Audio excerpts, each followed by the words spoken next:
저는 충남 역사문화연구원에서 일하고 있는 홍재연입니다. 이 오늘 행사하기 전에 짧은 공지사항 말씀드리겠습니다. 저희 그 책을 다 배포해 드렸는데 사실 오늘 이렇게 배포를 하면 어떤 안 된다는 선거법 문제도 있고 해서 책에 이름을 써서 나가실 때 놓고 가시면은 다시 좋은 기회에 돌려드리겠습니다. 그래서 그 부분 좀 양해 부탁드리겠습니다. 예, 오늘은 저희 좋은 책이 나왔다는 소식을 전해드리기 위해서 이 자리를 마련을 했습니다. 바로 이 책인데 선생님들 그 자리에 다 놔드린 이 책입니다. 이제 공주가 좋다 시리즈 2권인데요. 하나는 역사의 보물창고 백제왕도 공주, 그리고 두 번째는 호서의 중심 충청가면 공주. 2권 다 공주가 주인공인 그런 책입니다. 저희가 공주에 살다 보면은 사실 저희가 맨날 사는 곳이다 보니까 우리가 이 지역의 가치를 잊게 되는데요. 이 2권의 책을 통해서 공주를 사랑했던 그 초심을 다시 한번 되찾아 보시기를 바랍니다.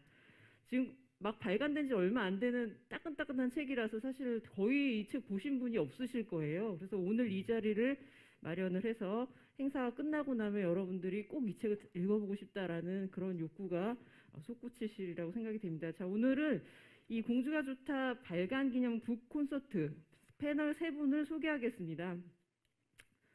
순서는 저희 장유유서에 입각을 해서 우리 공주대학교 역사교육과 명예교수님이시고 공주향토문화연구회 회장으로 계신 윤용혁 교수님이십니다. 예, 그리고 사학과의 명예교수이신 우리 이혜준 교수님이십니다. 그리고 또 김정섭 공주시장님이십니다. 그래서 자리에 앉아주시기를 바랍니다.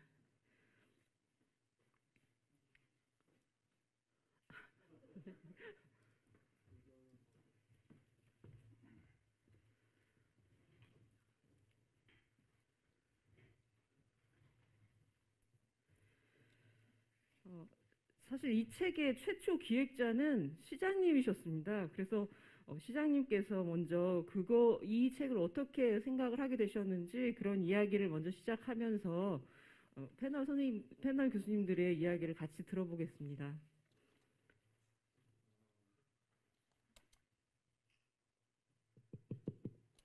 예, 반갑습니다. 여기도 많은 분이 오셨지만 또 유튜브에 계신다는데 유튜브에 계시면 이렇게 또 불편하지 않으실까 싶은데 마스크 벗으면 안 되죠? 어쨌든 더 발음을 더 똑똑히 하도록 노력하겠습니다. 지금 홍재연 박사님이 말씀해 주셨지만 이 공주의 이런 역사문화 콘텐츠를 책으로 만들어서 더군다나 유료 판매를 해서 인터넷 서점에 이렇게 올려놓고 팔 수 있다는 것은 우리한테는 우리 공주 역사를 하거나 공주 문화를 사랑하는 분들한테는 굉장히 좋은 계기가 될 것이고, 이거를 하고 싶었는데 이거 하려면 이게 굉장히 힘이 드는 것이거든요. 우선은 학술 연구하시는 분들이 글을 아주 편안하게 쓰셔야 되고, 또 유수한 출판사가 이걸 출판을 맡아줘야 되고, 또 이렇게 책을 만들어서 수많은 책이 역사책이 또 요즘 붐이라서 많이 나오는데 과연 그런 데서 경쟁력을 얼마나 얻을 수 있을까, 그런 생각이 있었는데 그래도 불구하고 여러분들이 협력을 해주셔서 이렇게 책을 내게 되었습니다. 앞으로도 공주의 이런 문화 콘텐츠가 말하자면 한국 사람의 교양이 되는 그런 출판 사업을 계속 해보고 싶다, 이런 생각이 들고요. 이번에는 하나는 공주의 발굴 이야기입니다. 이 흰색 책은 백제왕도 공주라고 된 거는 공주의 역사 유적 발굴 이야기입니다. 그래서 이 얘기 중심으로 이따 또 하시겠지만, 이거는 충청 가명이 공주에 300년 이상 있었다는 것을 모르는 분들이 너무 많고, 지금 공주의 역사성이 형성된 것이 사실은 충청 가명 시대에 여러 가지 공주 사람들의 시민성이라든지 문화적인 것이 생겼다고 본다고 그러면 굉장히 중요한 뿌리를 찾아봐야 되는 문제라고 생각이 들어서 충청 가면 공주 300년 역사를 이렇게 알기 쉬운 책으로 이렇게 만들어 냈고요. 그 다음 얘기도 해야 되나요? 너무 길죠, 제가. 예. 그러면 책의 어떤 주제인지를 우리 시장님께서 간단하게 말씀해 주셨습니다. 다음으로 좀 이제 본격적으로 책과 관련된 이야기를 들어가 보고 싶은데요. 시장님께서 좀 이야기를 주도하시면서 이렇게 서로 네. 지금 예. 저희가 이 책 두 권은 전혀 시대가 다르지만 우리 공주의 정체성을 보여준다는 점에서 굉장히 비슷한 하나의 궤를 같이 하고 있다는 생각이 듭니다. 공주의 정체성이 어디에서 오는지 또 그게 무엇인지 이런 부분들에 대해서 이 책을 만드는 과정에서 계속 깊이 생각을 하게 됐었습니다. 그래서 우리가 다 사실 공주에 살고 있기 때문에 공주에 대해서 그렇게까지 생각해 보신 분들이 많지 않을 것 같은데요. 외부인들이 생각하는 공주 그리고 우리가 생각하는 공주가 좀 다르리라고 생각이 되고 또 역사를 전공하신 우리 교수님들이 생각하는 공주 또 행정수장으로서 생각하시는 공주 시장님이 생각하는 공주는 또 다를 거라고 봅니다. 그런 부분에 대한 이야기를 서로 말씀을 해주셨으면 좋겠는데요. 먼저 시장님께서 생각하는 공주의 정체성은 어떤 것인지. 예, 기왕이면 이렇게 한 바퀴 이렇게 룰렛으로 돌아갔으면 좋겠습니다. 공주의 정체성이 뭘까? 저는 오늘도 다른 자리에서도 그런 얘기를 또 했는데 공주는 이른바 전주나 안동 같은 그런 풍부한 뭔가 그 이름만 들어도 그 분위기가 느껴지는 문화적인 도시의 성격이 굉장히 성격을 많이 가지고 있는 도시다 이렇게 생각이 드는데 그러면 그 전주나 안동 같은 그런 문화적인 향기를 가진 도시하고 공주가 다른 점은 뭐냐? 공주가 다른 점은 훨씬 더 깊은 역사성을 가지고 있다는 거죠. 그래서 구석기부터 해서 또 백제 왕도로 해서 이렇게 많은 역사적인 그 유물 유적을 가지고 있다는 것이 공주를 우선 성격 지우는데 그렇게 하게 되기까지는 사실은 자연환경, 이른바 지리적인 지정학적인 공주의 위치가 나라의 중부에 있으면서 그 대한민국에서 세 번째로 큰 금강 유역에 발달을 했고 또 계룡산이라고 하는 이 주변에서 가장 큰 높은 산 자락에 이렇게 안온하게 있고 이런 것이 공주의 어떤 생태적인 자연적인 정체성이다 이렇게 우선 생각이 드는데 제가 두 분 교수님보다는 더 잘 말씀드릴 재주가 없어서 여기까지만 말씀을 드리겠습니다. 그러면 우리 윤영익 교수님께서 이어서 한번 말씀을 해주시죠. 공주 정체성 말씀이잖아요. 예. 뭐 공주는 한마디로 예쁘다. 그것이 공주의 정체성이라고 생각합니다. 유명한 이런 얘기 있지 않습니까? 뭐 박찬호 하고 엘리자베스 여왕 공통점이 뭐냐? 공주 출신이다. 뭐 이런 얘기가 있는데 역시 공주는 예쁘다. 이게 정체성이고 역사도시가 여러 군데가 있는 게 사실이지만은 그 역사도시하고 차별되는 공주의 특성. 공주는 예쁘다. 이렇게 차별화가 된다고 생각이 되고 또 그렇게 앞으로 차별화해야 되지 않는가 이렇게 생각을 합니다. 두 권의 책이 나왔는데 책이 정말 잘 만들어졌더라고요. 그래서 제가 조금 걱정했어요. 그 시장님이 낸 책 있지 않습니까? 공주 역사, 인물로 본 공주 역사. 야, 이거 앞으로 잘 안 팔리겠다 이렇게 제가 좀 걱정을 했는데 어떻든 굉장히 책이 잘 만들어졌고 오늘 뭐 책을 나눠줬다가 다시 또 뭐 다시 뺏는다 이런 얘기가 있는데 누가 보든지 간에 아 이거 정말 공주 사람으로서 정말 가지고 싶다 또 읽고 싶다 이렇게 책을 잘 만들었는데 시리즈 이름이 이렇게 돼 있어요. 시리즈 이름이 공주가 좋다 1권 공주가 좋다 2권 이렇게 돼 있어요. 그래서 다음에 이제 이건 쭉 시리즈 이제 나가겠지만 다음에 혹시 또 시리즈를 해서 어떤 책을 기획한다 이렇게 한다면은 그때는 이제 공주가 좋다 시리즈에 이어서 공주가 예쁘다 이렇게 시리즈 쭉 나가면 좋겠다 이런 생각을 했습니다. 예. 예, 이해준 교수님께서 이어주시죠.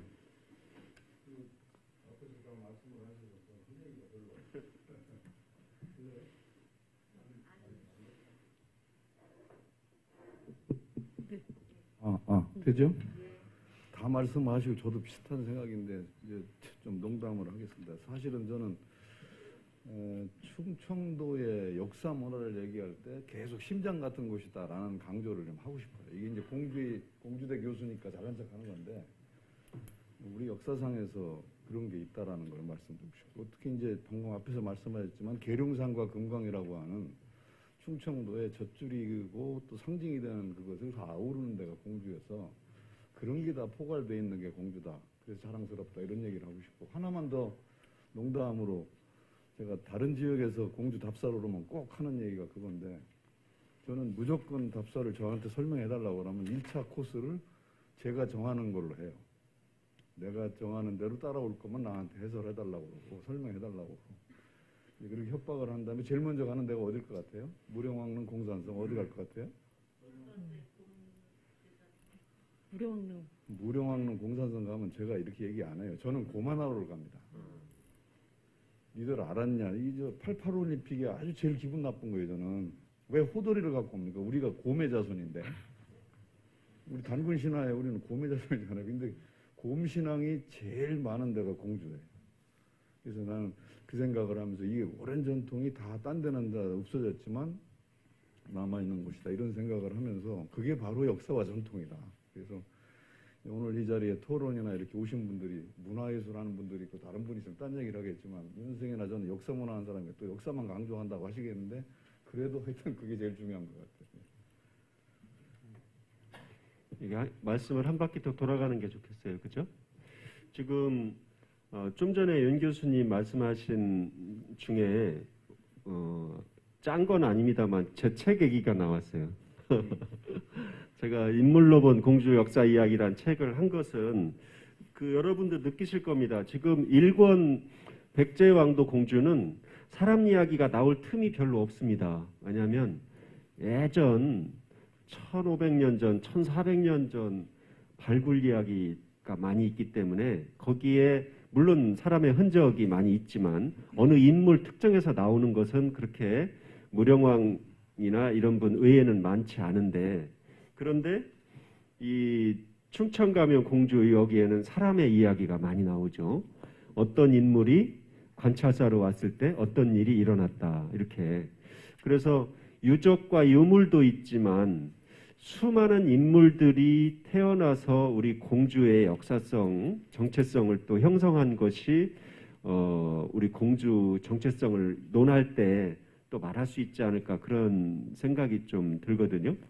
우리 두 분 선생님께서는 공주의 역사 인물을 통해서 또 정체성을 많이 밝혀 오셨기 때문에 우리 최근에도 책을 또 내주셨는데 역사 속 공주 사람들 그런 책이었죠. 네. 오늘 그러고 보니까 더 부교재를 많이 가져왔어야 되는.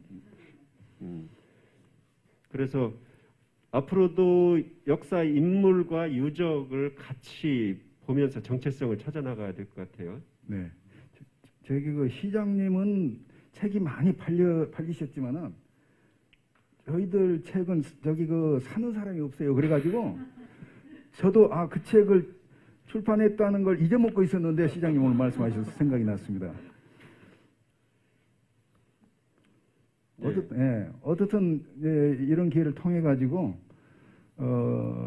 공주가 역사 도시로서의 정체성을 이제 함양하는데 특별히 이런 좋은 책을 통해서 정말 공주 사람들이 도시만 역사문화 도시가 아니고 공주 분들이 역사문화적인 그런 소양을 가지고 다른 지역 분들하고 차별화되는 좋은 그런 하나의 그 계기가 되는 거 아닌가 이렇게 생각을 하고요. 예, 이해준 교수님께서 아까 이 곰 신화에 대해서 우리 도시 탄생설화죠, 사실은 말씀을 해주셨는데, 그러고 보면 유물물 거기에 곰신까지 들어가 있습니다. 뭐라 그럴까요? 이 곰신앙도 있고, 그 금강이라는 이름이 또 곰강이라는 것도 있고, 공주가 곰주에서 오지 않았겠냐, 그런 것에 대해서는 어떻게 생각하시는가요? 여러분은 어떻게 생각해요? 지금 시장님이 물으시는데 제가 가끔 농담으로 하는데 우리 선배 교수, 은사급 선배 교수님들이 글을 썼는데 지금 시장님 말씀에 공주가 원래는 곰주였대요. 곰의 고을. 곰주 5번 해봐. 못해요. 곰주 하면 힘들어가지고 공주가 됐대. 그 다음에 금강도 원래는 곰강이었는데 금강도 5번 해보라고. 곰강하면 입이 참 모아져야 돼. 그래서 금강이 됐대. 공산성도 원래는 곰산성이었대. 근데 곰 하려니까 힘들어서 공산성이 됐대. 이렇게 글을 쓰셨더라고요. 근데 이제 그거는 이제 우스갯소리기도 하면서 곰신앙과 곰전설이 공주와 연결된다는 말씀을 이제 그렇게 툭 던지신 것 같은데, 하여튼 웅진이라는 이름 자체가 그렇잖아. 일본에서 백제를 얘기할 때 우리 고문자 들어가는, 우리 고마 소리 들어가는 얘기 안 된 데가 없어요. 그게 상징이잖아요. 그래서 공주가 그런 것에서 가장 먼저, 가장 확실하고 가장 빛나는 그런 어떤 형체가 아닌가 이런 생각이 드는 거죠. 예, 이게 시나리오 없는 말씀으로 이렇게 하다 보니까 이제 충청 가명 얘기할 때 이제 여러 가지 읽다 보면 그런 것도 나오는데, 공주 사람들의 지금의 심성이 저는 그런 생각을 좀 해봤어요. 충청 가명 300년 동안 형성이 많이 되지 않았을까. 물론 백제나 그 곰선조, 곰신으로부터 온 부분도 있겠지만, 충청 가명 300년 동안 예를 들면 관찰사가 1년에 한 번 정도는 바뀌었다면서요. 그러면 수백 명의 관원들을 끌고, 수백 명은 아닐 수도 있겠네요. 수십 명의 관원들을 대동해서 공주에 부임해서, 그러면 이렇게 공주에 오셔서 이 충청도 57고을이라고 그랬나요? 59고을이라고 그랬나요? 충청도에 지금 현재 세종대전, 충남, 충북이 전부 충청도였는데, 공주의 충청 가명에 딱 오셔가지고 이 전체적인 그 도의 상황을 파악하고 하는데, 과연 공주 사람들, 토착해 있는 공주 사람들로서는 이분들을 어떻게 대하고 어떤 정치를 펴고 가기를 바라고, 또 그런 데서 서로 1년에 한 번씩 바뀌는데 얼마나 힘이 들었겠나, 이런 것이 지금 혹시라도 우리 공주 사람들 속에 약간 좀 배타적인 거라든지 남 얘기를 한 번에 알았시오, 나중에 보니까 알았다는 얘기지 예스나 노냐가 아니라 내가 알았다 그랬지 언제 한다 그랬어, 이런 여러 가지 것들이 그 지금 공주 사람들 심성, 정체성을 그 만드는데 좀 작용하지 않았을까. 이건 조금 완전 사이비 같은 건데요. 어떻게 보시는가요, 이해준 교수님? 아니 그 얘기를 하시니까 이 교수고 잘난 척하는 정답을 내려줘야 되는데 정답 절대 못 하겠어요, 저도. 근데 충청도가 갖고 있는 이제 그분 얘기를 할 때 그런 얘기를 많이 하죠. 예를 들면 아주 칼같이 자기 의견을 정확하게 논리적으로 하는 지역이 있는가 하면 전혀 말을 안 하는 지역이 있고, 그냥 앞에서는 다 립서비스를 하는데 뒤에 무슨 말인지 알 수 없는 게 있다. 그런데 그 얘기도 지금 시장님 말씀대로 하면 공주 사람이 만약 그렇다면 그게 공주 사람 욕하는 거거든요. 그렇게 얘기 안 하셨으면 좋겠고. 근데 이제 그러고 충청 가명이 됐을 때 과연 공주 시민들이, 지금은 공주 시민이지만 가명의 그 관찰사나 이런 관리들하고 일반 시민들이 교류할 수 있는 기간이 많지 않아요. 그럼 결국은 공주와 이 인근에 있는 선비들, 그 당시 조선시대로 말하면 지역의 그 신비주의니까 그런 사람들하고는 그런 문제가 별로 없었을 것 같아서 그냥 요거는 좀 짧게. 예, 제가 근거 없는 말씀으로 괜히 괴롭혀드렸습니다. 우리가 이제는 옛날에는 공주 들어올 때 기업하기 좋은 도시 이렇게 써 있는데 이제는 또 세계유산의 도시, 세계유산 도시 공주 이렇게 이제 다 그렇게 됐습니다. 세계유산 도시 공주라는 것이 이제 일종의 그 브랜드죠, 브랜드. 명품이야 이거는 아무데나 없는 거야 이런 식의 이제 표현이고 우리가 그런 데라는 이런 자부심 섞인 거이기도 하지만 좀 그걸로는 좀 부족해 보이기도 해요. 예를 들어서 뭐 맛과 멋이 있는 뭐 공주 이런 것이 아니고 남이 붙여준 세계유산 도시 공주 이게 우리 정체성인 것이고 브랜드인 것은 분명하죠. 그런데 저는 요즘에 그런 생각도 해봅니다. 대한민국의 역사를 얘기할 때 공주를 뺄 수가 없고 대한민국의 문화, 예술을 말할 때 뺄 수가 없고 아까도 앞자리에서도 어떻게 말씀하다 보니까 전국 연극협회 이사장도 공주 사람, 전국 국악협회 이사장도 공주 사람, 전국 시인협회 회장님도 공주 사람.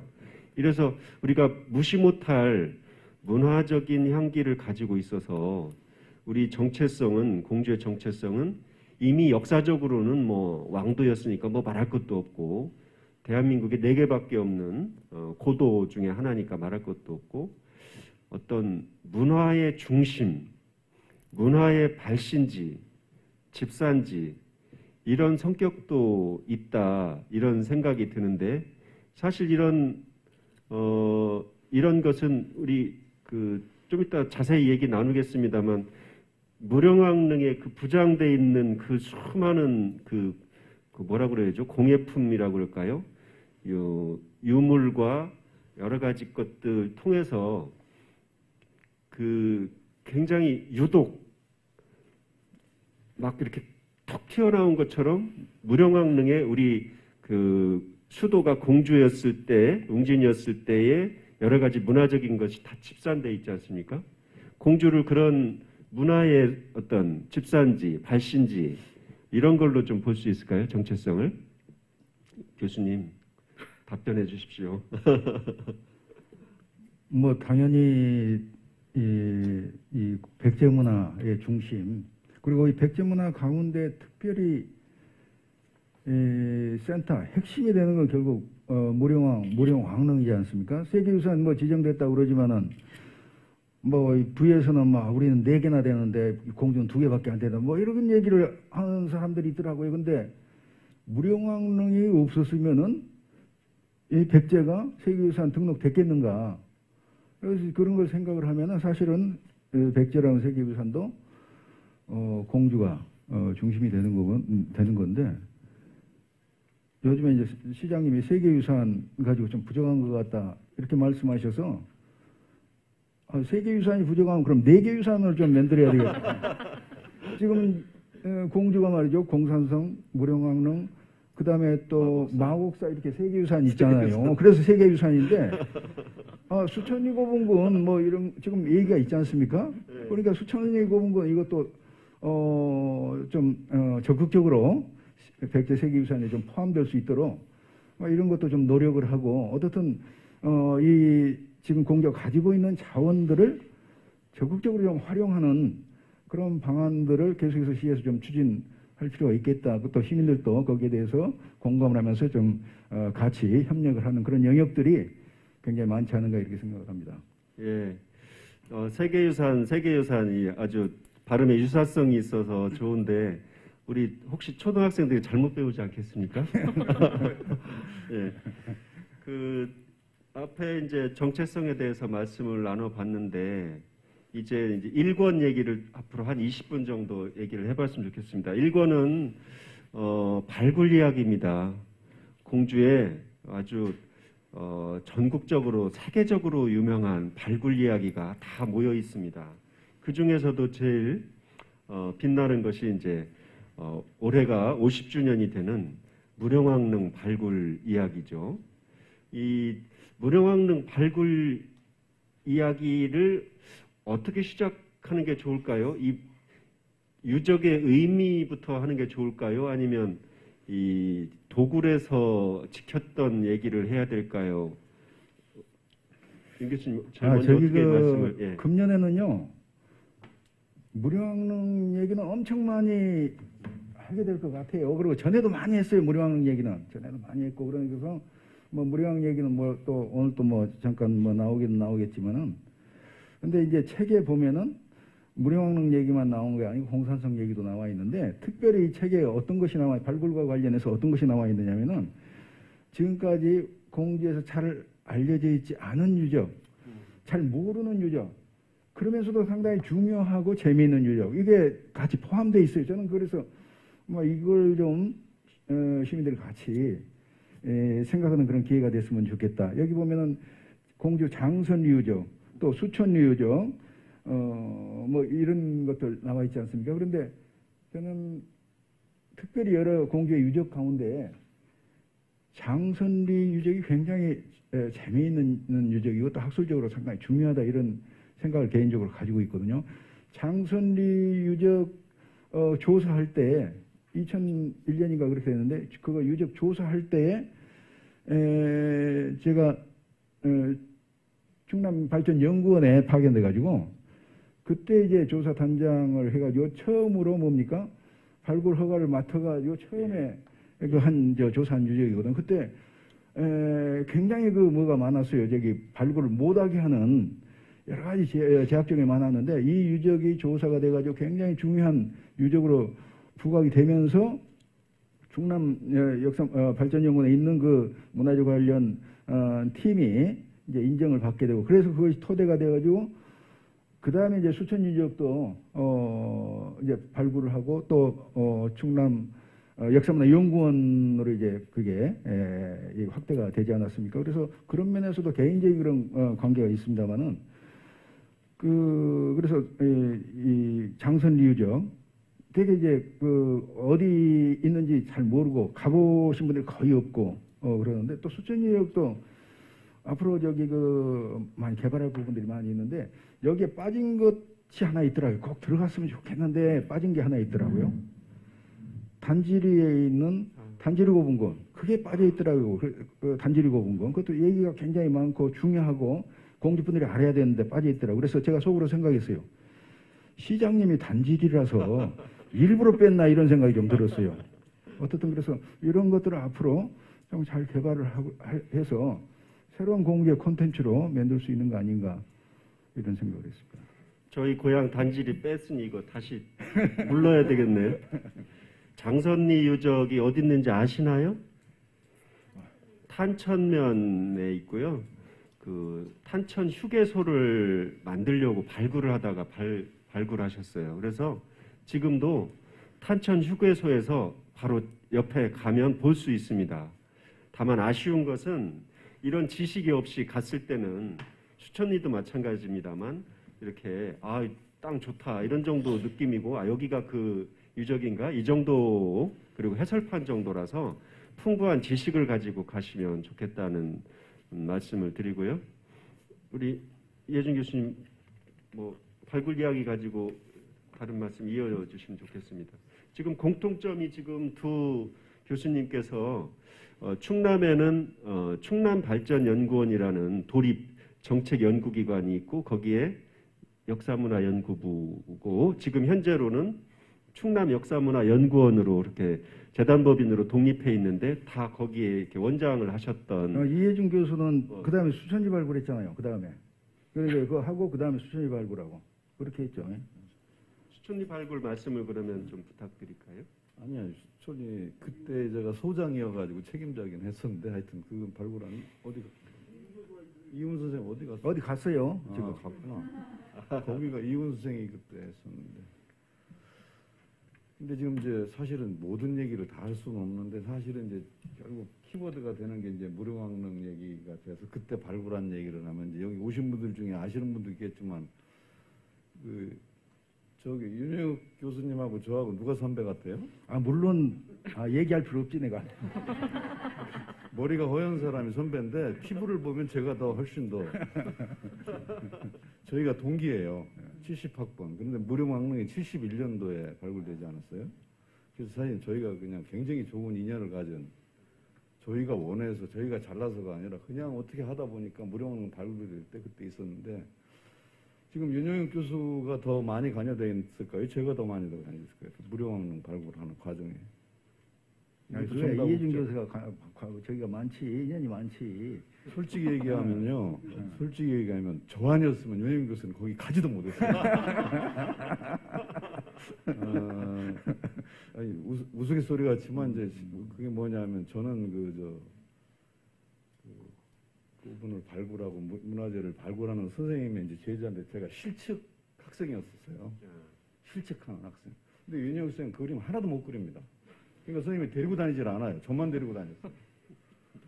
근데 그 얘기를 이제 농담처럼 하는 이유가 뭐냐면, 그런 과정에서 무료망릉이 발견되니까 제가 이제 학생이지만 그때 이렇게 관여를 하게 되고 이제 가서 그림을 그리게 되고, 그래서 저한테는 굉장히 인연이 큰데, 우리 윤영욱 선생이 거꾸로 얘기하면 저는 발굴할 때 그 짧은 기간이고 어릴 때지만 무료망릉 발굴되고 10년, 20년 동안에 그 발굴된 무료망릉의 문화적 가치라든가 이런 걸 확인하고 학술 정리를 하고 책을 내고 하는 건 윤선생이 다 했어요.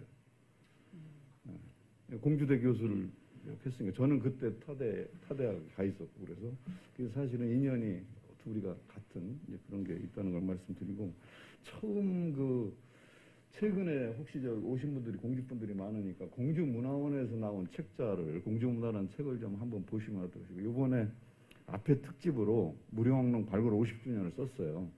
그래서 윤영욱 선생, 저 서정수 선생이 썼는데, 두 분은 이제 지금 무료망릉 많은 사업도 벌리고 또 연구도 하는 분이지만 저는 조선시대 연구자거든요. 근데 제가 이제 발굴 현장 있을 때는 제가 제일 많이 아니까. 선생 무료망릉에 들어가서 일한 게 며칠이에요? 한 달 일했죠, 한 달. 한 달 거짓말이, 한 달 절대 안 됩니다. 제가 일을 하다가 일손이 딸려가지고 마지막에 윤영욱 선생을 추천해가지고 그때 나는 못 들어왔다는 게 제가 그 얘기를 하거든요. 근데 이제 사실은 이제 그때 발굴과 관련해서 이 농담을 제가 드리는 이유는, 그 시기에 무료망릉이라는 것이 어떻게 발견됐을까, 또는 그 발견되어서 발굴하는 과정에 대해서 말들이 굉장히 많거든요. 이 자리가 아니면 안 되겠어서 이거 짧게 요 말씀 드리고 싶어요. 제일 문제가 뭐냐면, 발굴하는 그 잘난 국립중앙박물관장, 공주박물관장, 공주대 교수가 발굴을 하면서 무료망릉에 제사를 할 때 제수가 엉망이었다. 그게 글로 많이 나와요. 기자들이 쓴 게. 북어 한 마리, 사과 한 개. 어떻게 왕을 발굴하면서 그렇게 했느냐, 이걸 욕을 하더라고요. 근데 제가 글을 썼어요. 신라 고분은 한 번 발굴하려면 트럭이 한 20대에다 3달, 4달 걸려야 돼요. 산 같으니까. 백제 고분이요, 30cm만 뚫으면 다 할 수 있어요. 그래서 그 당시에는 백제 고분은 거의 다 도굴 고분입니다. 100%. 그러니까 선생님들이 이것도 도굴됐다 생각을 하신 거예요. 그러니까 약식으로 제사를 한 거예요. 그 다음에 유물을 발굴할 때, 이 유물을, 저는 이제 사실은 좀 억울하다고 할까, 좀 마음에 안 드는 게 뭐냐면, 그때 막 들어가서 발로 밟았다는 둥, 하루아침에 다 꺼내가지고 유물이 개판이 됐다는 둥, 이런 얘기를 많이 하거든요. 근데요, 여러분이 관심 있으면 제 말 듣고 혹시 제가 못 믿어오면 그걸 좀 찾아보세요. 그때 공주의 어른들이 한 말이, 1000년 넘은 왕릉을 건드려서 하늘이 노해서 비가 온다고 그랬어요. 그 얘기는 거꾸로 얘기하면, 배수구를 파놓고 연도를 뜯어냈는데 비가 오면 물이 다 들어갑니다. 그러니까 선생님들이 회의를 하면서 빨리 꺼내자. 이걸 빨리 해. 잘못하다 이건 전부 훼손된다. 이런 과정이 있었다고 그래요. 그 다음에 들어가서 발로 밟고 그래서 다 깨지고 그랬다고 그러는데, 들어간 사람은 3사람이에요. 저는 그건 정확히 압니다. 안성준 선생, 김영배 관장, 김원영 선생. 그리고 지금 글 많이 쓰는 중앙박물관장 했던 이런 사람들 들어가지 않았어요. 밖에서 받았어요. 그런데 신문기자가 뭐라고 그러냐면, 들어가서 지가 막 밟았고, 거기 우령왕릉에 기자들이 몇 명이나 들어가서 들어간다 몇 명 들어가겠어요. 말도 안 되는 소리거든요. 그리고 사진을 그렇게 찍었다고 하는데 사진을 찍은 분은 공주대 총장을 하셨던 이상우 선생님이에요. 그때 공주에서 사진 작가로 그래도 알아줄 만한 사람 하나를 고르니까 이상우 선생이어가지고 안승준 선생하고 1년 차예요. 선후배예요. 그게 추천을 해가지고 작가인 이상우 선생이 들어가서 사진 찍은 거예요. 그래서 무령왕릉 발굴 현장 사진은 이상우 선생이 찍은 것밖에 없어요. 그런데 기자들은 뭐라고 그러냐면 들어가서 뭐 밟고 찍었다. 그럼 그 사진이 1000장은 있어야 돼요. 그래서 지난번에 우리 공주대 교수 어떤 분이 그 얘기를 기자들이 한다고 그래가지고 내가 막 똑바로 알고 얘기하라고. 그러면 사진이 있지 왜 이 공표 안 했느냐고 그랬더니 다시가 물었대. 윤생 들었나 뭐. 그 기자한테 가서 아니 그때 찍은 사진은 왜 안 보이느냐 그랬더니 찍고 보니까 필름을 안 들어가거든. 이런 말도 안 되는 소리들을 하고 있는 거예요. 그러니까 그때는 비가 올 것 같으니까 4시간 5시간 이제 뒤에 비가 오면 어쩌나 싶으니까 8시부터 해가지고 밤새워서 한 거거든요. 그래서 그게 이제 어떻게 되면 참 그 선생님들은 제사한 거하고 그렇게 바쁘게 한 것에 대해서 굉장히 마음에 부담을 가지시니까 변명을 안 하시더라고요. 우리가 잘못했다 이렇게 하는데 제가 볼 때는 그 상황으로 보면 그런 게 있었다는 걸 저는 옆에서 봤기 때문에 볼 수가 있는 것 같아요. 예. 말씀하자면 뭐 끝이 없겠는데 지금 이해준 교수님이 말씀해 주신 장면이 우리 1권의 백제왕도 공주의 149페이지에 흑백 사진으로 생생하게 4장으로 나와 있습니다. 이렇게 막혀 있는 것까지 발굴하는데도 쉽지 않았겠는데 이 막혀 있는 이 왕릉의 입구가 드러났을 때 이거는 반드시 해야 되는지는 모르겠습니다만 이렇게 제사를 지내서 꼭 지내야 되는가 보죠. 이렇게 이것도 제사 안 지냈으면 또 나중에 제사 안 지내서 그렇다고 또 말이 나왔을 수 있는데 생생하게 여러 가지 얘기들이 많이 나왔습니다. 그래서 이걸 보면 무령왕릉 관련해서는 첫 번째는 어떻게 이런 고분이 이대로 남아 있었을까 천여분으로 이른바 천여분으로 그것이 굉장한 스토리가 되고 발굴 과정까지 또 하나는 이 무덤 형식이나 이런 쓰게 된 동기나 이런 거 그 다음에는 이제 유물의 예술성이나 역사성이나 이렇게 얘기를 하게 되는데 그 중에 윤 교수님 딱 하나를 짚어서 우리가 모두 다 무령왕릉에 대해서 다 모른다. 그러면 딱 한 가지로 짚어서 의미를 말씀해 주실 수 있는 사항이 있다면 어느 걸까요? 무령왕릉이 가지는 역사적인 의미라고 하게 되면은 1500년 전 공주가 자라는 백제 유적이지 않습니까? 그런데 이 1500년 전 역사, 무령왕의 역사가 어떤 성격을 가졌는가라고 하는 것을 가장 컴팩트하게 보여주는 현장이란 말이죠. 그 뭐냐, 백제가 백제만이 아니고 동아시아 세계라고 하는 것을 끼고 발전하고 또 공헌하고 했던 나라다. 요즘에도 우리가 동아시아 또 중국, 일본 여러 가지 관계 중요성이라든가 이런 것에 대해서 얘기를 하고 강조를 하고 있습니다만은 이미 1500년의 무령왕 시대에 동아시아 세계, 그 동아시아 세계의 무령왕의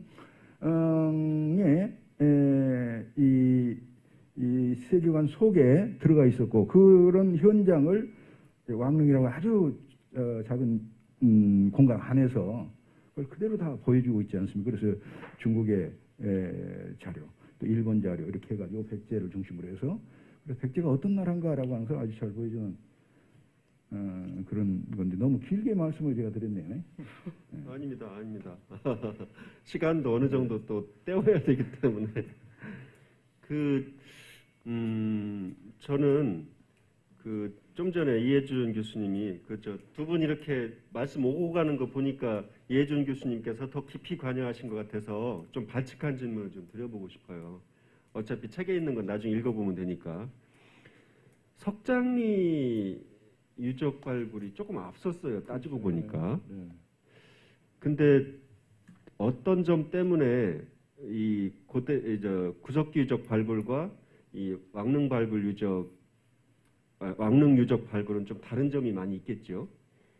그 석장 유적도 그 자체로 의미가 있고 발굴할 때 에피소드도 있었겠는데 왕릉유적이 물론 그때 왕릉유적이 훨씬 더 중요하고 진귀한 것들이 굉장히 많이 나와서 대통령도 관심 있을 만큼 센세이셔널해서 그 하나하나 막 이렇게 나중에 뭐 비판점도 나오고 이렇게 됐는데 그냥 문외한의 입장에서 말씀을 좀 들어보자면 그 구석기 유적 발굴하고 조금 다른가요? 왕릉 유적 발굴하고? 전혀 다르죠. 사실. 그리고 구석기 유적은 지금 박물관을 해서 공주시가 운영을 하고 축제도 하고 굉장히 공주의 문화 자원으로 써먹지만 그 당시는 연세대에서 와서 전혀 공주가 가녀란 그래서 공주대 학생은 우리가 거기로 현장을 참여한 게 아니라 구경을 가는 그런 정도밖에 못했어요. 그래서 지금도 구석기 축제할 때 와서 앞서서 막 일어나는 사람들이 그때 발굴했던 그 연대 출신 학생들이 지금 교수들 하고 있지만 그 일을 잘한. 그리고 그때는 구석기 유적이라는 게 우리나라 발굴된 적이 없었거든요. 지금은 서울대가 한 전곡리 유적 그 둘이 경쟁이 되는 거예요. 연세대가 선북일 교수 한 그 여기하고 서울대가 한 그것하고 그래서 서로 희재기를 하고 있더라고요. 그게 좀 차이가 있죠. 그래서 구석기 유적은 좀 공주에서 누구도 해본 적이 없는.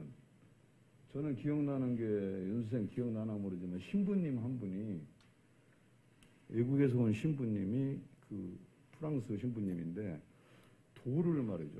금강가에서 이 돌을 주워 이게 구석기라고 주워갖고 쌀 담는 박스에다 넣어가지고 와서 그걸 갖고 와서 그걸 했던 기억이 나거든요. 근데 그거를 이미 손보기 선생은 먼저 알은 거죠. 그래서 발굴한 거죠. 지금 여기 1권 책을 팔아야 되기 때문에 제가 책을 이렇게 자꾸 드는 거를 이해를 해주시기 바랍니다. 우리 인터넷 서점에 들어가시면 역사의 보물창구, 백제왕도 공주, 호소의 중심, 충청 가면 공주 아니면 이 공주가 좋다 시리즈로는 검색이 안 되려나요?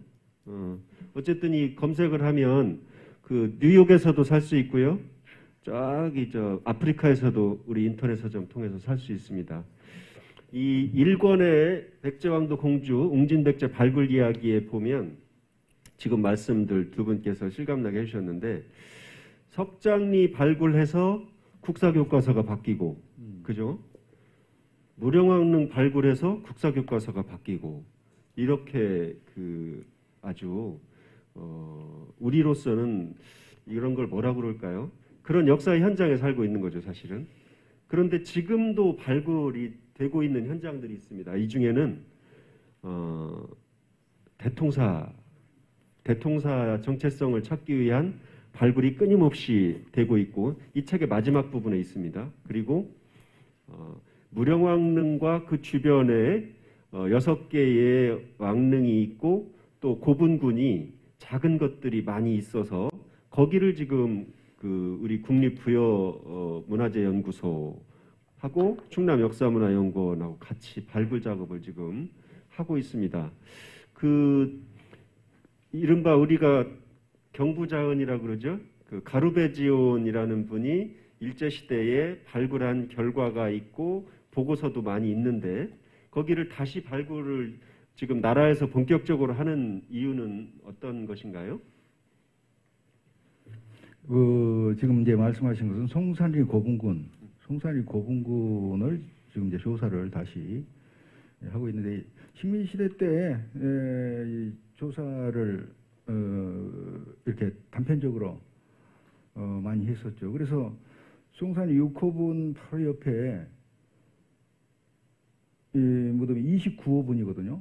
번호를 이렇게 붙이는 29호분까지 이미 그때 나왔었던 거예요. 그런데 실제로 우리들은 거기 가면은 위에 올라가서 고분 4개, 아래쪽에 고분 3개, 그것만 있는 걸로 이렇게 생각을 지금 하고 있잖아요. 그런데 실제로는 그렇지 않다. 그게 주변에 많은 고분들이 있었다. 그런 것들을 다시 한번 지금 확인해서 학술적으로 자료를 이용할 수 있도록 이렇게 하자는 건데 생각해 보세요. 무령왕릉이 발굴된 지 50년 됐는데 인제서 그 주변 뭐 있는가 확인하고 학술적으로 조사한다는 것이 어떻게 보면은 참 좀 창피한 일이에요. 창피한 일. 그렇잖아요. 인제서 그거 이렇게 좀 확인한다라고 하는 것이 물론 단편적으로는 알았지만 그래서 굉장히 그 작업이 지금 늦게 시작됐고 우리가 유명하기 때문에 뭐가 다 돼 있는 걸로 생각이 굉장히 많은데 그러나 실제로는 거의 손을 안 댄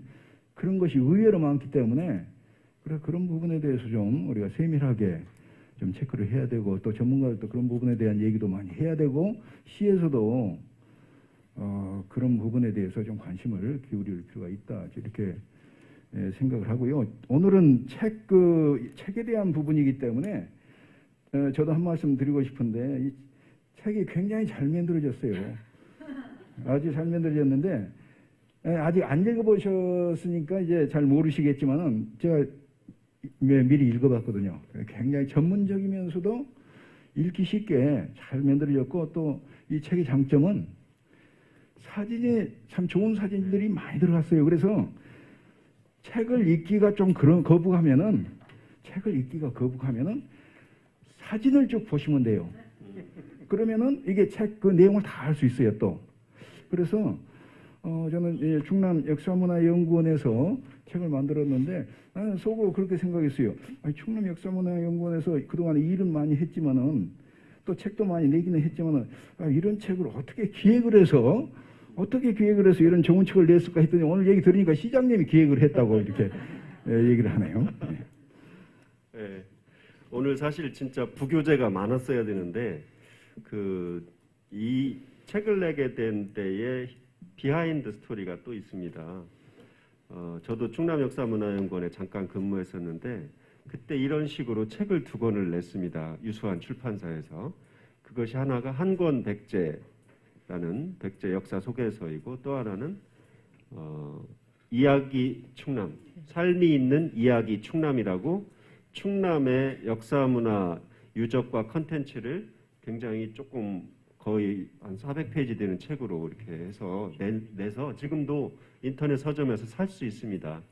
그래서 우리 이런 것을 자꾸 학술 출판물이 아니고 보통 사람의 교양서적으로 한국인의 교양서적으로 만들어내자 이런 거를 하게 됐다는 말씀을 다시 드리고요. 이제 이권 이 호소의 중심 충청 가면 공주 얘기를 조금 더 이젠 이 책으로 넘어가 되겠습니다. 그죠? 예. 그런데 오늘 자리에 앉아주신 여러 손님들 중에 가장 귀한 손님 3분이 계신데요. 이 3분이 곧 떠나야 된다고 해서 앞에 이렇게 있구나. 예. 사실은 저희는 사실 굉장히 궁금하거든요. 저희 이 공주에 있는 어린 학생들이 어떤 생각, 이런 우리 지역의 역사에 대해서 어떤 생각을 하고 있는지 한번 이야기를 짧게라도 들어보고 싶습니다. 네. 네, 저 학생들 인솔을 해서 온 공주 사대보고 역사교사 김정수입니다. 저는 81학번인데요. 윤영욱 선생님 제자이기도 하고요. 사실은 밝을 얘기 하셨지만 저도 이해준 선생님처럼 그림 잘 그린다고 선발이 돼서 제가 학교에서 발굴 참여할 때 보니까 이미 임류각지는 돼 있었고요. 그 이후 83년부터 왕궁지 발굴까지. 그래서 사실은 땅을 파고 그러면서 지금 연지 발굴을 직접 하고 거기 그림을 제가 다 그렸습니다. 그래서 그 곳곳에 그런 손길이 있어서 저도 긍지를 가지고 근무하고 있고 저 뒤에 들어온 뭐 이규영 선생 이런 분들이 그 인연으로 이제 국립해양문화재연구소 소장까지 가는 그런 출발이 됐다. 아까 이해준 선생님 따라서 윤영욱 선생님 들어오셨다 이렇게 말씀하셨지만 그런 긍지를 가지고 아이들 가르치고 있고요. 그래서 오늘 이런 자리가 있다고 해서 아이들한테 좀 책 좀 한번 읽고 본인 소감이나 질문거리가 있으면 잠깐 얘기해달라 했는데 아이들이 밤새워 책을 읽었답니다. 그래서 고마운 마음으로 짧지만 얘기 들어주셨으면 고맙겠습니다.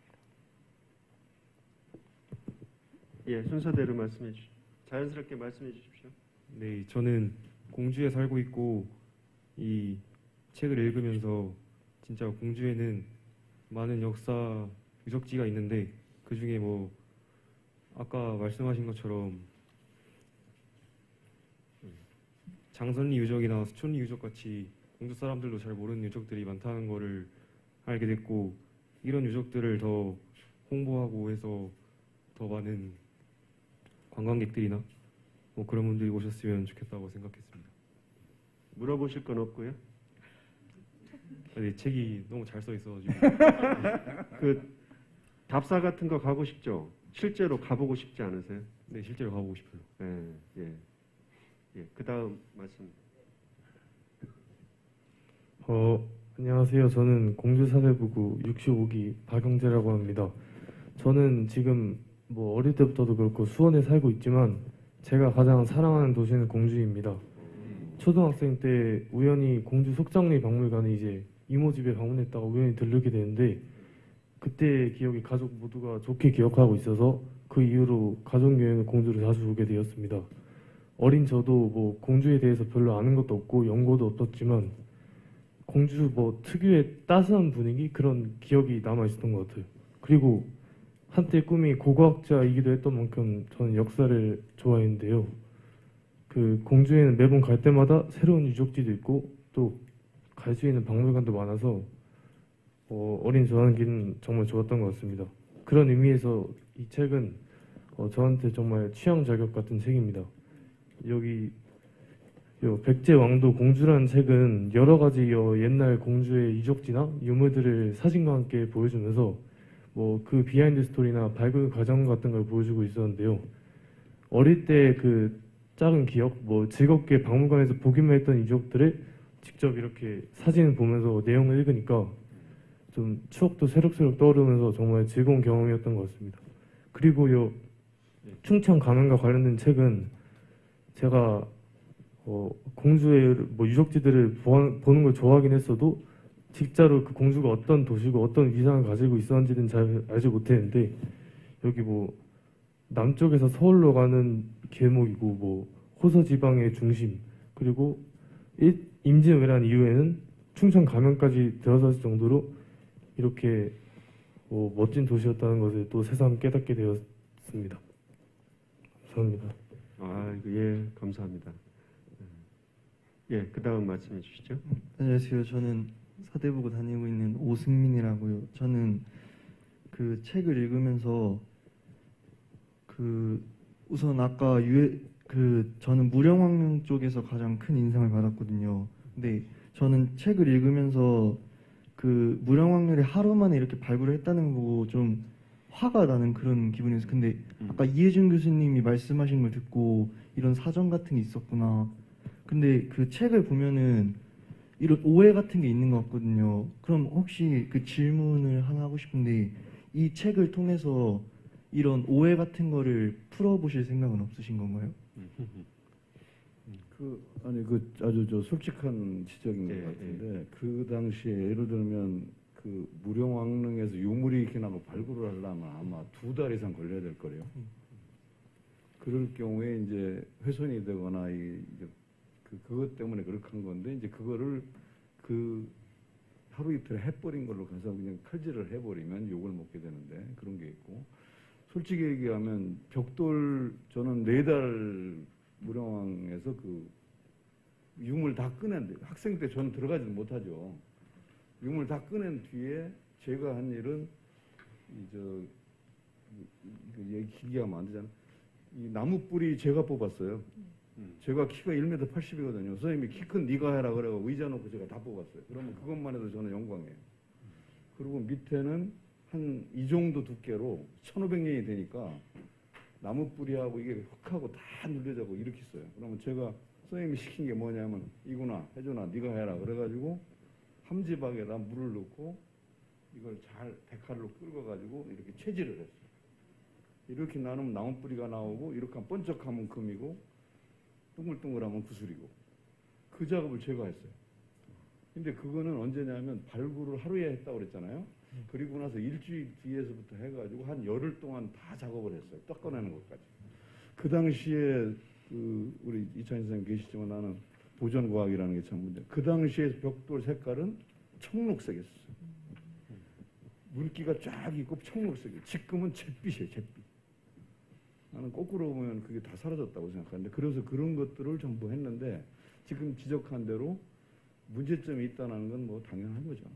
그리고 그거를 하나씩 하나씩 그려가면서 원래는 이렇게 발굴을 할 때 요거 하나 그리고 요거 드러내고 또 밑에 그리고 드러내고 그래야 되거든요. 그러면 정말 아까 두세 달이 걸린다는 게 당연할 것 같은데 그 당시 상황에는 비 오고 이제 그런 거 하고 생각지도 않게 발굴이 되고 그러니까 그런 것이 문제가 됐던 거죠. 그래서 이걸 그것이 잘못된 게 아니라고 쓸 수는 없을 것 같아요. 근데 그런 상황에서 그렇게 했다는 거를. 근데 그때 이제 보통 글 쓰는 기자들은 어떻게 쓰느냐면 무식하게 막 그렇게 했다. 그렇게 전혀 생각을 않고 했다. 이렇게 막 쓰니까 그런 게 좀 아쉽더라고요. 예, 아유 감사합니다. 지금 사대부고 학생 세 분이 오셔서 아주 좋은 얘기 해주셨고 김정수 선생님 말씀해주신 것처럼 다 읽어보고 오셨다고 그래요. 여기 2권에 충청가면 공주 2권에 보시면 50페이지에 옛날 사대부고 앞에 사대부고 사진이 사대부고가 곧 충청가명이죠. 그래서 50페이지에는 1920년대 귀한 사진이 있고 226페이지도 보십시오. 226페이지는 최근에 그 충청가명 자리 사대부고와 그 앞에 가명길 대통사지 자리 이게 한눈에 이렇게 나와 있습니다. 어떻게 보면 지금 이 시대에 사대부고에서 거기서 24시간 거기서 기숙사에 공부하시죠? 전설의 고향에서 수많은 역사를 품고 있는 곳에서 공부하고 계시니까 아마 거기서 살고 돌아가시고 하셨던 수많은 이 관찰사부터 뭐 많은 분들의 정기를 받고 사신다 이렇게 볼 수 있겠어요. 저기 우리 새 학생을 위해서 박수 한번 크게 주시면 좋겠습니다. 감사합니다. 예. 예.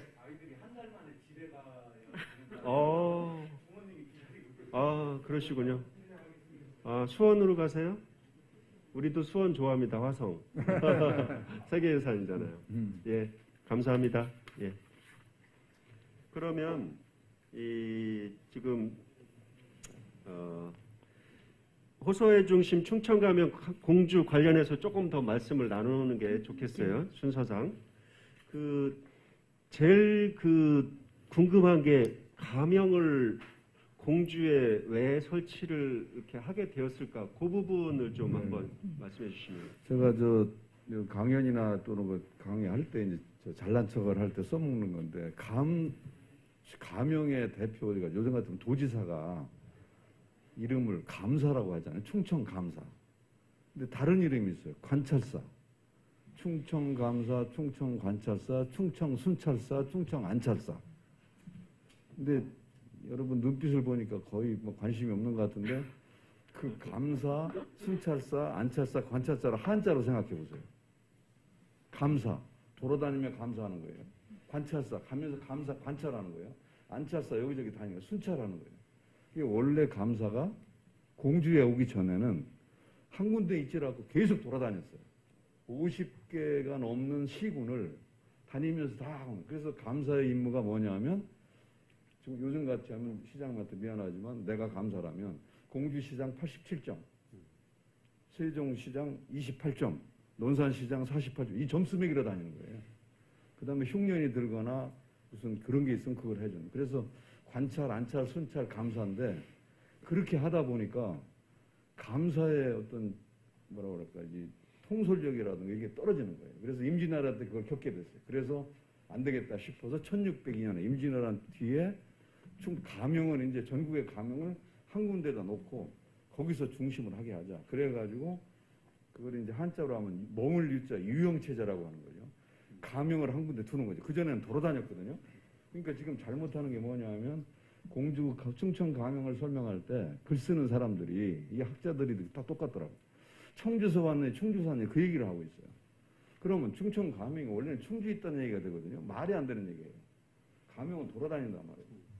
그래서 그러다가 공주에서 처음 만든. 그래서 공산성 쌍수정 앞으로 처음에 와서 자리를 잡았다가 시내로 내려갔다가 다시 올라갔다가 그러다가 공주 사대부고로 그렇게 간 거예요. 이제 그게 그래서 그 1602년이 바로 공주만 온 게 아니라 우리나라 팔도의 가명이 그때 돼요. 그래서 2003년 4년에 1600 우리가 2년 3년이잖아요.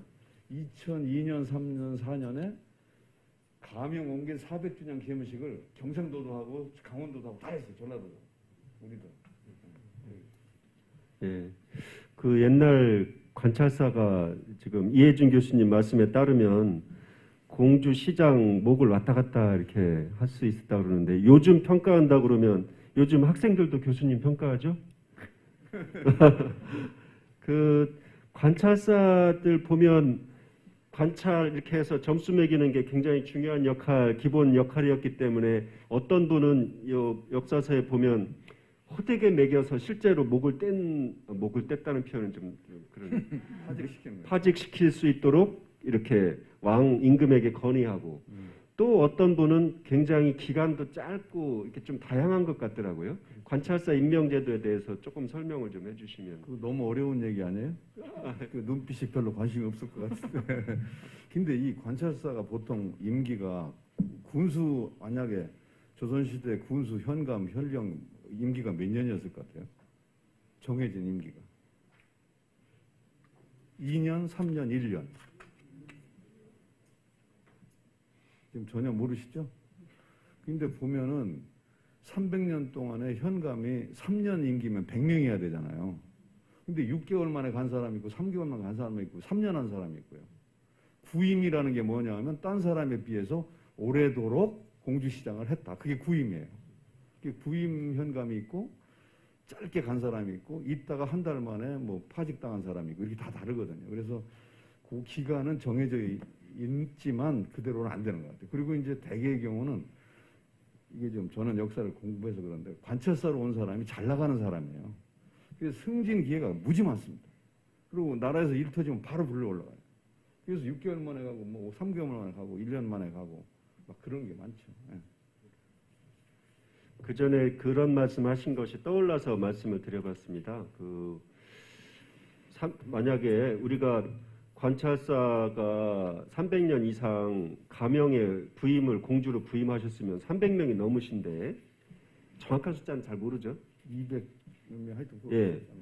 그 중에는 유명한 분도 있고 또 사실 뭐 우리가 뭐 저는 김해김 씨입니다만 광산김 씨도 있고 안동건 씨도 있고 뭐 전주희 씨도 있고 그 각 대한민국의 모든 성씨 종친의 가문에서 제일 크게 치는 분들이 다 공주를 왔다 가셨다는 거예요. 그래서 그분들 그런 인물 그 히스토리를 가지고 뭔가 이렇게 장차해 볼 수 있지 않겠냐. 지금 시장님 말씀하시니까 강원 가명이 있어요. 원주에.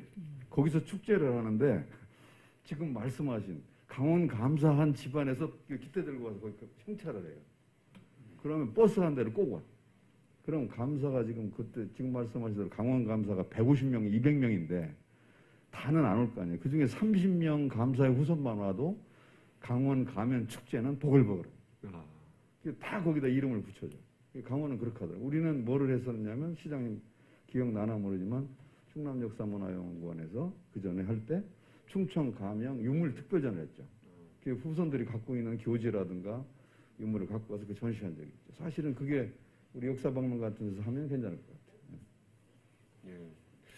그 농담으로 문재인 대통령 남평문 씨라고 들었고 우리 김부겸 총리는 김해김 씨라고 들었는데 혹시 관찰사로 선조들 없으실까요? 이거 하나씩 들고 이렇게 오시라고 공지 좀. 그러면 올 사람들 있을 것 같은데. 꽤 많으실 것 같습니다. 예. 예, 마이크 쓰시죠. 네, 다 들을 수 있게. 남평문 씨세요? 예, 그렇다고. 아, 그러면 저기 혹시 유구에 예. 고관원 있잖아요. 고관원지. 그거 갖고 그렇습니다. 여기 다 연결이 돼 있다고 좋을 것 알고 같아요. 있고요. 예. 그렇게 된다면. 지금 그 우리 공산성 앞에도 뭐 40여 개가 막 이렇게 그 이른바 송덕비 그리고 또 지금 유구 말씀하셨는데 유구 그 청사 앞에도 4개인가가 무슨 관찰사 아무개 이렇게 돼 있는데 그때는 이렇게 송덕비 새기는 게 그 당연한 일이었나 보죠. 그때 안 사셨죠, 윤 교수님? 왜 이렇게 많이 남아 있게 되었을까요? 송덕비는 그 한 19세기 거의 19세기 때 다 한 거고요. 그때는 송덕비가 안 서면 곤란하죠. 그 다 송도비 세웠는데 송도비 안 세우면 곤란해. 그래서 다 잘하고 못하고의 관계 없이 송도비는 원래 세워주는 거였기 때문에 어떻든 그래서 공주뿐만 아니라 18세기, 19세기 이때 많이 세웠던 것 지금 모아놓은 거잖아요. 그건 시내에 있던 걸. 여기저기 많이 있더라고요. 이인에도 있고 또 우리 공산성 이쪽 그 산성시장 있는 쪽도 있고 그런데 이제 충청 가명이 남긴 여러 가지 것들이 많이 있어서 많다면 또 많은데 또 적게 남았다고 할 수도 있겠어요. 왜냐하면 일본 사람들이 들어와서 막 말살하해서 그 칠국이는 왜 하나만 남아 있게 그렇죠. 되었나요? 예. 그런 말씀 좀 한번. 그 추구기는 보셨어요? 공주 충청 가명에 있던 추구기. 그러니까 아마 아시는 분이 있어요. 박물관에도 있었고 저쪽 동원 쪽에 해놓고 그랬었는데 그게 이제 남아 있는 물건으로는 그래도 다른 가명에 사실 없거든요. 여기 있는. 그래서 이제 유명한 거고. 지금 시장님 말씀하시니까 저는 이제 충청 가명하면 행정의 중심지라든가 감사가 유명한 사람이라든가 그런 얘기도 할 수 있지만 가명이 있는 곳이 정치, 경제, 문화, 교육 이게 중심지거든요. 어디에? 충청도에. 그래서 사실은 저는 처음에 공주서 학교를 다녔지만 잘 모르다가 그 한약잖아요. 한약재. 한의원 한약재. 대구는 유명한데 공주는 생각해 본 적이 없거든요. 근데 공주도 굉장히 유명하더라고요. 그게. 한방, 그게 우리 충청 가명이고. 그 다음에 충청 가명이 공주에 있게 된 것도 사실은 저 웅진 시대부터 비롯되는 것이긴 하지만 가명 시대만 해도 지금같이 항공이라든가 철도라든가 이거 아니에요. 다 배예요. 금강으로 연결되고. 그래서 여기가 그런 어떤 그 물류의 유통의 아주 거점이 되기도 하고 그걸 관할하는 곳이었기 때문에 그래서 사실은 우리가 잘 안 해서 그렇지만 가명 문화는 감찰사나 감사나 관찰사의 얘기가 아니라 충청도의 전체 모든 문화의 센터로서 기능하는 그런 모습들을 좀 이렇게 짚어내는 게 굉장히 중요한 거다. 이제 그런 것을 좀 강조하고 싶어요. 그래서 충청 관찰사로 온 사람 중에 저는 시장님이나 연 교수님 아나 모르지만 남열사는 가봤죠? 예, 남열사지요. 남열사에서 충청 감사로 온 사람들 문집을 많이 발간했어요. 그 사람이 공주 사람 아니잖아요. 근데 관찰사로 왔을 때 발간을 시켜요. 그 다음에 마곡사에서 또 굉장히 많이 해요. 갑사는 잘 안 나오는데 마곡사나 이 남열사 뭐 이런 주미사 이런 데서 발간 걸 보면 그 당시에 이 충청 가명의 그 주변에 있던 공주의 문화라는 게 세트화되어 있다. 이런 걸 볼 수 있어서 그런 걸 좀 강조하고 싶고 특히 이제 충청 가명이라는 게 감사가 현감이나 군수보다는 직급이 높잖아요. 그러면 굉장히 수준이 있는 거거든요. 연영이나 근데 이 금강과 계룡산과 관련돼 이런데 글을 안 진 사람이 없어요. 그래서 나는 사실은 그 생각이 저는 많이 들더라고요. 전에 참 욕심 부리지만 쌍수산 이 공산성의 시를 진 것만 모아도 책이 5권은 되겠더라고요. 하여튼 먹물든 암행어사나 관찰사나 목사가 글 안 진 사람이 없어요. 다 자기 글지니까. 그래서 그게 이제 그들의 눈에 비춰진 공주의 모습, 충청 가명의 모습, 금강의 모습, 계룡산의 모습이잖아요. 근데 그런 게 다 합쳐 있는 게 충청 가명이다. 이렇게 좀 보면 어떨까? 네, 죄송합니다. 네. 감사합니다. 지금 이혜준 교수님 말씀하신 것을 제가 얼른 책에서 찾아봤습니다. 이 충청가명 공주 책에 94페이지에 금영추국이 국보 제 329호 작년에 국보가 됐죠.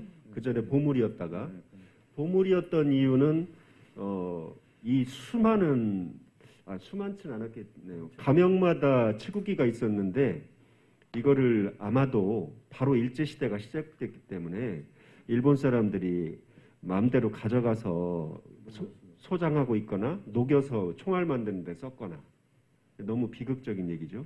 그런데도 유일하게 금영이라고 충청 가명에서 쓰는 치국기가 지금 94페이지와 99페이지 99페이지는 지금 우리 선화당, 웅진동 선화당의 제현대에 있는 레플리카죠. 모조품의 처국이 모습입니다.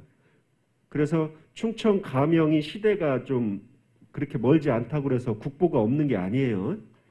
그러고 이 107페이지에 보면 당시 충청 가명에서 출간한 책들 이렇게 돼 있는데 이게 지금 교수님 말씀하신 그 문집들도 있고 또 이렇게 그 나라에서 뭐 효행을 장려하거나 이런 책들도 출간을 많이 했다고 그래서 이런 책들이 보니까 중국의 유명한 그 대학에 있거나 일본에 있고 막 이렇게 돼 있단 말이죠. 그래서 이런 것도 제자리에 오면 참 좋겠다는 생각이 드네요.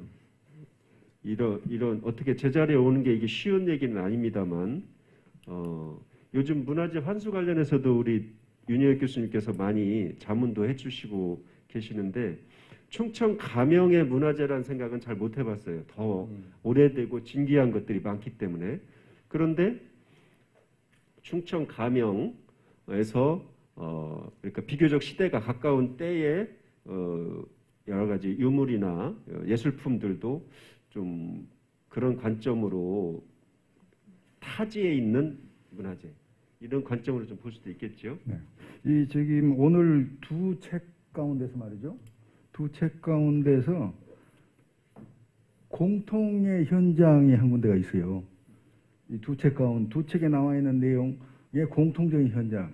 그게 공산성이잖아요. 공산성은 이쪽에서도 많이 나오고 또 가명에서도 공산성이 많이 나오고 그러니까 이 두 책 가운데 공통적인 그 현장은 공산성이다 이렇게 얘기를 할 수 있는데 제가 지난주인가 연정국악원 공무에서 뭐 이렇게 연주한다고 오라고 그래가지고 그래서 갔는데 공무에서 직접 이렇게 연주도 하고 거기서 시민들 이렇게 듣고 있는데 정말 느낌이 특별하더라고요. 공산성 있죠. 그다음에 금강 그대로 이제 있죠. 그리고 옛날 그 충청 관찰사들이 거기서 행사를 많이 하지 않았어요? 그때 할 때 막 연정국악원 같이 이렇게 불러가지고 여러 가지 했을 텐데, 야 굉장히 생생하더라고요 그게. 그래서 그런 뭡니까 그 것들을 지금도 우리가 그렇게 되살려서 좀 하면 좋겠다.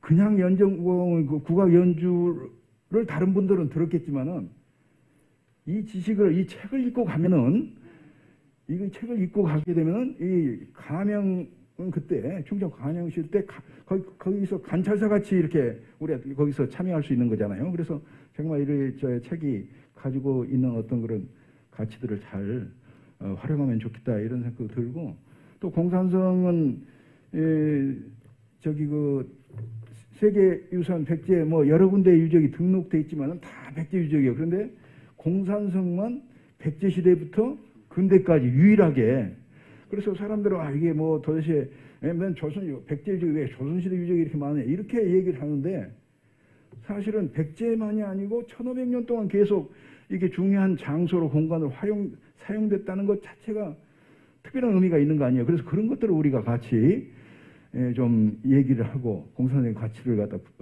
부각을 하고 할 필요가 있는 것 같은데 결론은 그렇습니다. 이 책이 굉장히 잘 만들어졌다는 거, 굉장히 이쁘게 만들어졌다는 거 이거 강조해서 말씀을 드리고 싶어요. 지금 말씀을 잠깐 어제 제가 답사 인솔을 갔었어요. 갔는데 마지막 코스가 정지산이었어요. 정지산을 왜 갔을까요? 정지산 공주 사람 안 간 사람도 많더라고요. 근데 정지산에서 지금 데크가 만들어져 있고 거기서 보면 정지산을 갈 때는 거기가 이제 우리 왕들의 그 입타를 하고 이렇게 해서 모시기 위해서 갔다 이렇게 하지만 그 정지산에 그 데크가 있는 데가 바로 안무정터예요. 안무라는 게 춤추는 걸 안무라고 하잖아요. 공주 목사가 고려시대 공주 목사가 술이 취해가지고 저녁에 거기서 놀다가 너무 경치가 좋으니까 자기가 춤을 췄다 그래서 안무정을 췄대요. 그게 안무정 자리가 거기예요. 근데 그 얘기를 제가 드리는 거 지금 윤 교수가 얘기해서 그런데 공산성과 금강의 연에 있는 이곳에서 나온 문화 문학 작품들이요. 그걸 보는 순간에 공주의 문화가 정말 느껴졌다는 거예요. 그게 시기도 다 다르고, 그리고 유명한 우리가 잘 아는 서거정이고 뭐 이승이고 다 글이 있어요. 근데 그걸 아는 사람이 많지 않더라고요. 근데 그런 것이 사실은 이럴 때 한번 보면 훨씬 더 풍치가 있지 않을까 그런 생각이 들어서 그냥 끼어들었습니다. 예. 그 두 분 말씀 들으면서 여러 가지 막 머릿속에 막 뭉게뭉게 막 떠오르죠. 아까 학생도 그런 얘기를 했어요. 답사를 시켜주고 싶죠. 사실은 우리는 이 글을 봤으면 실물을 실제로 가서 느껴볼 수 있고 그런 수요는 굉장히 많다 생각이 들고 우리 국립공주대학 학생들도 있고 또 고등학생 수준에서도 굉장히 많은 그러면 뭐 고고학 전공이 아니라 뭐 다른 여러 가지 문화 콘텐츠를 전공하는 사람도 나올 수 있고 공주를 모티브로 해서 모태로 해서 할 수 있는 분도 많이 있으리라 생각이 들고 또 그 윤 교수님께서 말씀해 주신 저거가 있어요. 그 연정국악단이 이렇게 공연하는 거 보고 떠올랐다 이렇게 하시는데 사실은 우리가 이런 유적을 잘 활용해야 되는 것이죠. 그래서 말씀을 드리죠.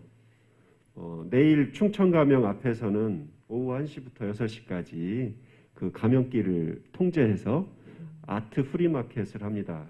지금 현재의 예술가들이 이걸 활용을 하는 거죠. 여기에 만약 가명이 없었다면 거기를 굳이 길을 막고 거기서 본인들이 했던 공예나 예술품을 가지고 이렇게 프리마켓을 할 이유가 없는 건데 지금 현대적으로 잘 활용하고 있다 이렇게 이런 일을 하고 있다 말씀을 드리고 그리고 이제 우리 공산성 금서루에서도 계속 행사를 하죠.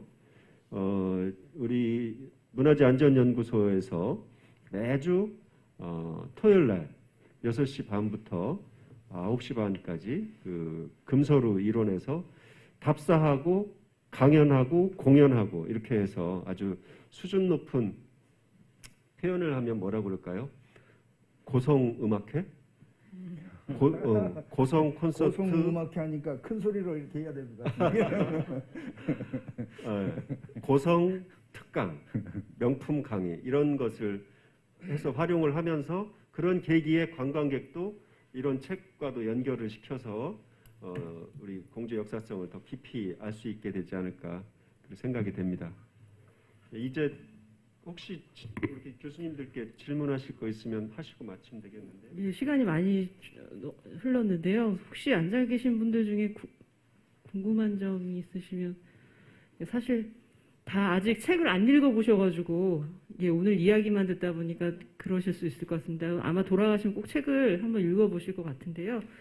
시간이 많이 지나서 오늘은 여기에서 좀 마무리하겠습니다. 저희 시간이 너무 부족한 게 아쉬운데요. 특히 이권 제가 편집 책임자였는데 이권 이야기를 좀 더 길게 했으면 했는데 그게 좀 많이 아쉽습니다. 그래서 오늘 공주가 좋다 발간기념 북콘서트 행사를 마치겠습니다. 잠깐만요. 예. 저 질문은 아니고요. 네. 드리고 싶은 말씀이 좀 있습니다.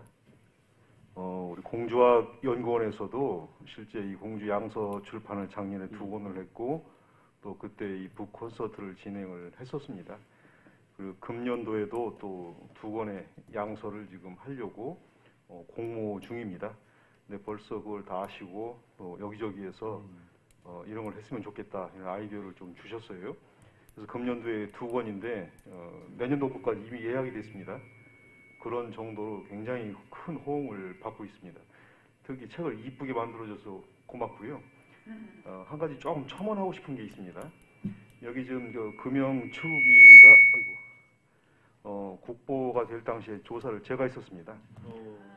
근데 박수 안 하셔도 됩니다. 근데 좀 아쉽게도 이 선화당 앞에 이 복제가 돼 있는 것은 우선 그 추구기 자체가 재질이 좀 다릅니다. 천화당 앞에 있는 건 청동으로 했더라고요. 근데 그거보다 조금 더 신경을 썼어야 되는 것은 추구대입니다. 이 추구대가 금영 추구대가 실제는 그 정체가 조금 불분명하죠. 여기에 보면 권룡연대가 써 있지만 실제는 그거는 아닐 거라고 보고 있고 공주박물관 그 앞들 속초 전시한 데 가면 추구대가 하나 있습니다. 그게 어떤 연유로 거기에 있는지는 잘 모르는데 그거하고 실제 국보로 지정된 추구기가 같은 세트인지 맞는지에 대한 검증이 지금 안 돼 있어요. 그래서 그거를 꼭 했으면 좋겠다 그랬더니만 금병초기가 지금 저 기상청 박물관에 있습니다. 근데 그거를 지금까지 추진을 못하고 몇 년째 언제 하자 이런 정도만 현재 나와 있고요. 또 칠구대도 우리나라에 남아 있는 게 이제 몇 개 안 되는 상태거든요.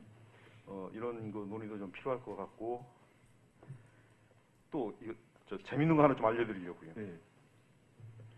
이 170페이지 이런 그림이 있습니다. 1권. 예, 1권에 지석과 그 석수를 오랜 기간 동안 벽돌이라고들 하셨잖아요. 그리고 과거 이 안내 설명서에 보면은 벽돌이라고 되어 있습니다. 그냥 전돌, 그러니까 구운 돌이란 뜻이죠. 근데 이거 구운 돌이 아니고 실제 돌입니다. 근데 실제 돌이 이렇게 색깔이 이런냐가 아니고 껍데기가 이 하얗게 그 석회가루를 뒤집어 써서 이렇게 이제 그 얼룩덜룩하게 되어 있는 건데 이 석회가루가 무령왕릉 폐쇄 전 사이에 끼어 있었던 석회가 있어요. 그게 녹아가서 여기다 침전을 만들어서 이 모양인데 실제 그 돌의 모습하고 현재 우리가 보는 거하고 좀 많이 다르죠. 그런 내용들도 나중에 또 이 유물을 가지고 실제로 산지는 어디고 과학적으로는 어떻고 하는 이런 얘기들도 할 수 있는 기회가 있었으면 좋겠습니다. 예, 그럼 오늘 행사를 여기서 마치겠습니다. 두 분 교수님 그리고 시장님께 감사드리고요. 자리를 지켜주신 모든 분들께 감사드립니다. 저희 마지막으로 기념사진 촬영하고 자리 정리하겠습니다. 감사합니다. 예.